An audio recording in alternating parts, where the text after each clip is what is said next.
আজকে মিটিং ছিল আমাদের এই মোহাম্মদবাজার থানার অন্তর্গত যে সমস্ত পূজা কমিটিগুলো ছিল তাদের যারা সেক্রেটারি এবং সভাপতিরা রয়েছে, প্রেসিডেন্টরা রয়েছেন, তাদেরকে ডাকা হয়েছিল এবং আমাদের এবছর আগের বছরও হয়েছে অনলাইন পোর্টালে যে আবেদন করার যে বিষয়টা রয়েছে, বিভিন্ন বিষয়ে জটিলতা যদি থেকেও থাকে সেই বিষয়গুলো নিয়ে মাননীয় আইসি সাহেব সমস্ত আধিকারিককে নিয়ে ইলেকট্রিক ডিপার্টমেন্ট যে জায়গাগুলো লাগবে আর কি সমস্ত আধিকারিকগুলোকে নিয়ে উনি সহজ সরলভাবে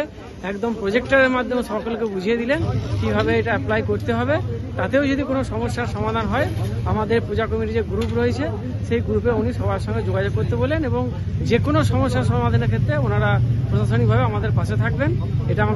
আমাদেরকে বললেন এবং বললেন যে উৎসব আনন্দের উৎসব, এই উৎসবে যাতে কোনো বিশৃঙ্খলা না হয়, আমাদের পশ্চিমবঙ্গ সরকারের যে বিভিন্ন নিয়ম নীতিগুলো রয়েছে পূজা সম্পর্কিত সেগুলো সুষ্ঠুভাবে মেনে চলে যাতে আগামী দিন আমাদের সকল পুজো ভালোভাবে কাটে এই নিয়ে আলোচনা।